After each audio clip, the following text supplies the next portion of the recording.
విచార సాహిత్య ప్రవీణ విమర్శన భూషణ శ్రీ గుమ్మరూరు సత్యనారాయణ గారి నా సహస్ర మాస జీవిత యాత్రా చరిత్ర 34వ భాగం 14/6/20 ఆకాశవాణిలో ఉద్యోగానికై నాంది ప్రస్తావన. ఆకాశవాణి వ్యవసాయ ప్రసారాల ప్రయోక్తగా వ్యవసాయ పట్టభద్రులకు నియమిస్తూ వ్యవసాయ కార్యక్రమాల ప్రయోజనాన్ని ఇనుమడింప చేయటానికి కేంద్ర ప్రభుత్వం ఆమోదించిన 1965 అక్టోబర్ నెలలో, అంటే మా సిమ్లా సమావేశం తర్వాత డాక్టర్ వెబ్స్టర్ నాకు తెలియజేస్తూ డాక్టర్ షేర్ సింగ్ డైరెక్టర్గా, పివి కృష్ణమూర్తి అసిస్టెంట్ డైరెక్టర్గా నియమించబడినట్లు రాసి నవంబర్ నెలలో కేంద్రం నుండి ఆంధ్ర ప్రభుత్వానికి నన్ను ఈ కార్యక్రమాల నిర్వహణకై ఆంధ్ర రాష్ట్రానికి సంబంధించిన వరకు పంపగలరా అని అడిగారు.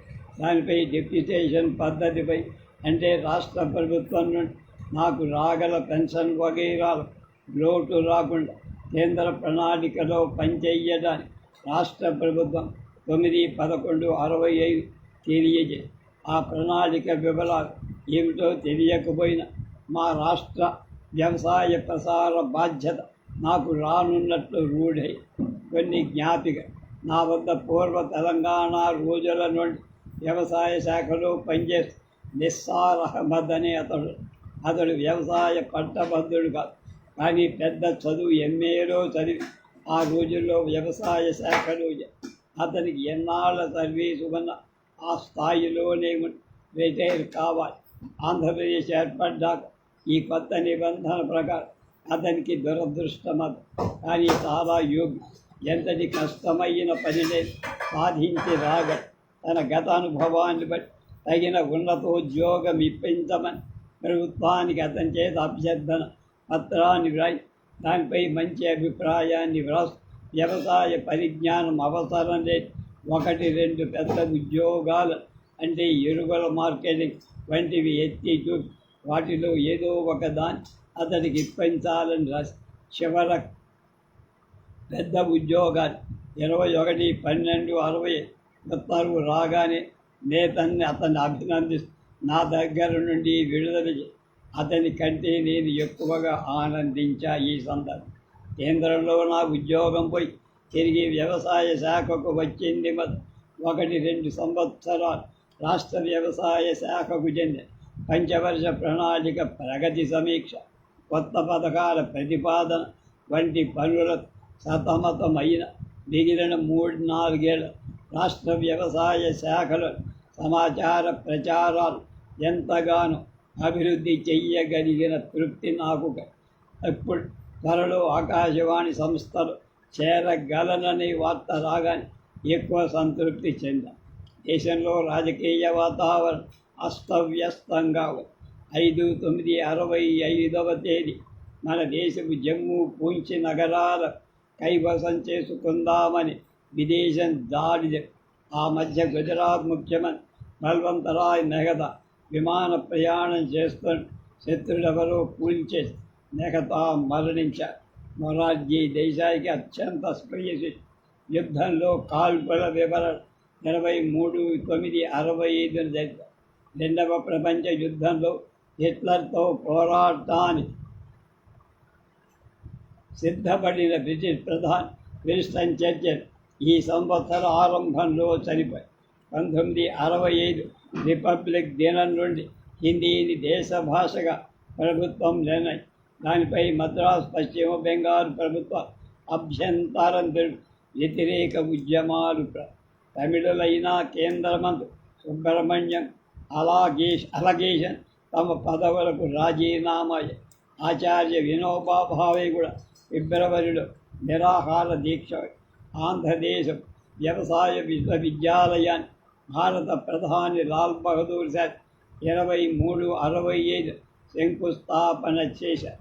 అది ఇప్పుడు రాజేంద్ర నగర్ వద్ద రూపుదిద్దుకొని అమెరికాలో ఉన్నత విద్యకై వెళ్ళిన మా అన్న కొడుకు రామకృష్ణ శాస్త్రి PhD డాక్టర్ పుచ్చుకొని 8665 ఇండియా తిరిగి వాడికి ఢిల్లీలో ఉద్యోగం దొరికింది. కాకినాడలో 11/12/65 వివాహమైంది. వాడు అమెరికాలో చదువు కోసం వెళ్ళి నా పెద్ద కొడుకు నరసింహశాస్త్రి 22/10/65 తన తమ్ముడే రామకృష్ణకు రాసు, అమెరికా కంటే ఇండియా మంచిదిరా, అమెరికాలో కుటుంబ సభ్యుల మధ్య గౌరవ అభిమానాలు తక్కువ, ఎవరి దారి వాళ్ళు, నువ్వు మాత్రం అమ్మ ఆరోగ్యాన్ని చూస్తూ బుద్ధిగా చదువుకోవని హితవు చెప్పి ఇంకా హైదరాబాదులో నేను ఉండనని ఒక విధంగా రూఢి అవుతున్నందు మా ఇంటి యజమాని చిత్తకవి శివరామకృష్ణయ్య అడ్వకేట్ గారిని పిలిచి నా జ్ఞాపకార్థం మీకు 12 కొబ్బరి మొక్కల్ని దగ్గరుండి పాలిస్తే వాటిని పెంచుకోండి, 30 రూపాయల తర్వాత నేను అటు వెళ్ళి వారింట 1965 నాటి కొబ్బరి చెట్లు ఎలా ఉన్నాయో చూస్తే ఏదో 8 ఉన్నాయి, కానీ కాస్తున్నాయి. ఆ కాయను వాడు తింటూ ఉన్నప్పుడు ఒకసారి కాకపోతే మరొకసారి అయినా నేను జ్ఞప్తికి వస్తా. 7 ఏళ్ల వారింటి ఇతరు ఉన్నందుకు గురు, కానీ 2000 సంవత్సరం పూర్తిగా దాని రూపమే మారిపోయింది. శివరామకృష్ణ హృద్రోగంతో మరణించి ఇంటిని అమ్మేశారు. వేప చెట్లు కొబ్బరి చెట్లు పూర్తిగా కొట్టేసి కొత్తగా ఇల్లు కట్టారు. ఒకనాటి రూపురేఖ తెలుసుకుందామన్న వీలు కాని పని. ఈ మాదిరిగా కాకినాడలో మద్యం మంగరాజు 15 సంవత్సరాలు ఆ ఇంటికి పెరటికి వాకిల్ లేదు కనుక వారింటిపై ఆ ఇంటి పేరు కట్టించిన తేదీలు సిమెంటుతో స్తంభంగా తాపీ మేస్త్రి రాయడానికి ఎత్తైన గోడపై అక్షరాలు వ్రాసి నా కుమారుడు ఇచ్చారు. వీధిలో పోయేవాడు కొట్టొచ్చేనట్టుగా ఆకర్షణీయంగా కనపడు. ఆ ఇల్లు ఉన్నంతకాలం ఆ పేరు తప్ప ఆ ఇంటికి నేను జ్ఞాపకం రాక తప్పదు. నా జీవితంలో పేరు తుఫాన్ 22 1966 మా కుటుంబంలో మరువలేని సంఘటన. ఈ సంవత్సరం మొదటి 3 నెలలు జనవరి ఫిబ్రవరి మార్చి ఇంచుమించుగా నా భార్యకు ఆసుపత్రి జీవితం. హోమియోపతి వైద్యాన్ని వదిలేసి ఊరిలో పెద్ద డాక్టర్లతో సంప్రదింపు. డాక్టర్ మన్నన్తో పరీక్ష చేయించాం. నల్లకుంటలోని ఫీవర్ హాస్పిటల్లో చేర్పించమని 7వ తేదీ చేర్చి 14/12వ తేదీ విడుదల చేసి ఆమె ఆరోగ్యానికి కారణం ఆగిపోతున్న బహిష్టు ఋతు దోషమే అన్న ఎంత తెలుగు తక్కువ సూచన ఇది. 10వ తేదీ రాత్రి 11గా తెల్లవారుజామున 1:15 తాష్కెంట్ వెళ్ళిన భారత ప్రధాని లాల్ బహదూర్ శాస్త్రి గుండెపోటుతో విదేశాల్లో మరణం. తాష్కెంట్ ఉజ్బెకిస్తాన్ యొక్క ముఖ్య పట్టణం. ఆ దేశంలో చాలామంది సున్నిలు రష్యన్ భాషే మాట్లాడు. అక్కడికి వెళ్ళిన అయూబ్ పాకిస్తాన్ అధ్యక్షుడున్నాడు. అతడు లాల్ బహదూర్ శాస్త్రి కాశ్మీర్ సమస్యపై చర్చించుకుని యుద్ధ విరమణ అనే ప్రశ్నకు ముందుగా కాశ్మీర్ సమస్యపై ఒప్పందం కావాలి అయూబ్ అన్నాడు. 8వ తేదీ శాస్త్రి గారు దాన్ని అంగీకరించారు. తర్జన భర్జనల తర్వాత 10వ తేదీ ఒప్పుకున్నారు. అర్ధరాత్రికి ముందు రేపు ఉదయం బయలుదేరి ఇండియా వస్తున్నానని తన ఇంటికి శాస్త్రి ఫోన్ చేశారు. ఇంకో గంటలో అర్ధరాత్రి 1:20 తేదీ మాత్రం 11:01 ఆ గుండెపోటుతో మరణించారని అదొక విషాద సంగతి. ఆ వార్తాపత్రికలో చూశాక నేను ఈ హాస్పిటల్లో ఉండను, ఇంటికి వస్తానని నా భార్య నాపై ఒత్తిడి. పంటకు తాల్చేరిన రాజు 5వ తేదీ హైదరాబాద్ వచ్చారు. పండగ పూట పిల్లలకు వండి పెట్టాలని పండుగ.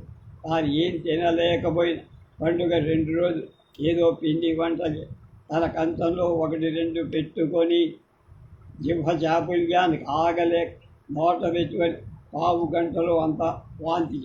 మబ్బు మేఘాలమను జారి వచ్చిన సూర్య కిరణాల నా జీవితంలో ఈ 1-2 సంఘటన. విజయవాడ సాంద్ర వ్యవసాయ పథకం. విజయవాడ ఆకాశవాణి కేంద్రంలో సాంద్ర వ్యవసాయ కార్యక్రమ నిర్వహణ ప్రత్యేక పథకం కేంద్ర ప్రభుత్వం ఏర్పడి విజయవాడలో మాదిరిగా భారతదేశంలో 10 జిల్లాలు దీన్ని ఇంటెన్సివ్ అన్నమాట అగ్రికల్చర్ స్కీమ్ నడుస్తుంది. ఆయా జిల్లాలు వినూత్నంగా తాజా వ్యవసాయ సూచన రైతాంగానికి అందజేయడం, ప్రతిరోజు ప్రత్యేక ప్రసారాలు చేయాలి.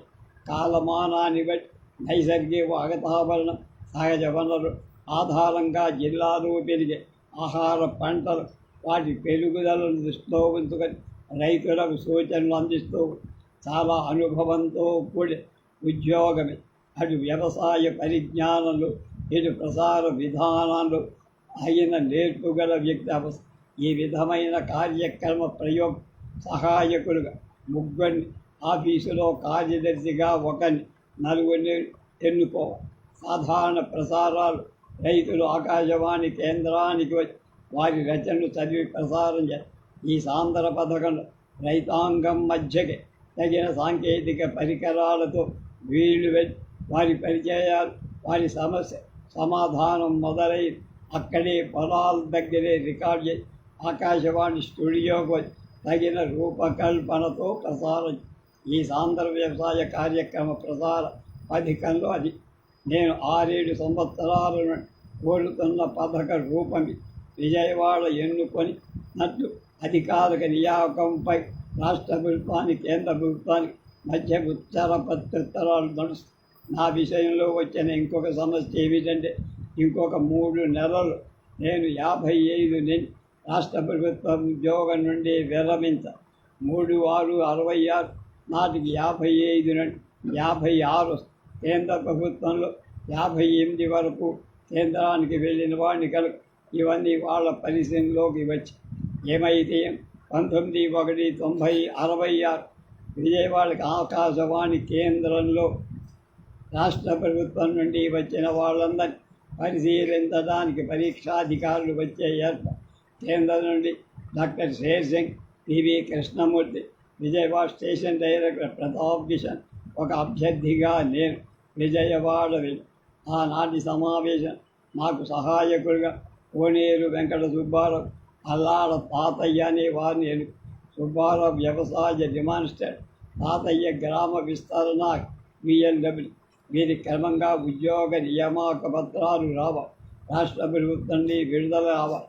నా విషయంలో కూడా ఇంటికి విజయవాడ రాగానే నా భార్యకు జరిగిన విషయం. విద్యానగరంలో మా ఇంటి పక్క వాటాలు డాక్టర్ G. కోటేశ్వరరావు సకుటుంబంగా ఉన్న అతను ఏదో పై చదువు MD విశాఖపట్నం హాస్పిటల్లో ఉన్న కుటుంబం ఇక్కడే ఉంది. మా ఇంటి చికాకులు ఇలా ఉన్న సమయం అతని తల్లి, మామగారు 2-3 నెలల వ్యవధిలో 23 జనవరి నాడు ఇందిరాగాంధీ భారత ప్రధానిగా 24 ఒక విమాన ప్రదేశం భారత అణుశక్తి కేంద్రాధికారి డాక్టర్ బాబా హోమీ జహంగీర్ బాబా, అతనితో 117 మంది ప్రయాణికులు యూరప్లో ఆల్పు కొండలపై కూలి మరణం. బాబా మరణం మన దేశ పెద్దలు. ఇటువంటి వార్తలు నా భార్య నిరుత్సాహం ఎక్కువై. ఈ కిందటి రోజు 23 రాజు తన తలవు తీరగానే పాల్చేరుకు వెళ్ళిపోయాడు. అదొక బ్యాంక్. 29 రథసత్. ఆ రోజు నా భార్య పుట్టినరోజు. నేనేం తినలేను, కొత్త చీర కట్టాలన్నా అది కూడా నాకు బరువే కనుక నాకు కొంత డబ్బిస్తే నా పిల్లలకి ఇచ్చి సంతోషిస్తాను. 20 ఇచ్చా.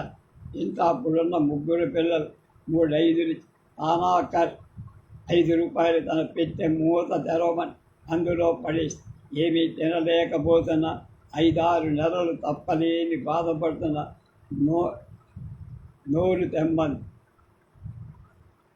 నోరు తెమ్మంటుంది, కడుపు వద్దంటుంది. ఈ రెండింటికి మధ్య ఈ రోగం స్థావరం ఏర్పరచుకుందని బాబు. తన స్థితి ఏం బాగాలేదు. ఇంటి సహాయం మా అక్క రమ్మన్న విజయనగరం నుండి వారంలో ఆమె వచ్చింది. మిగతా విషయాలు రేపు.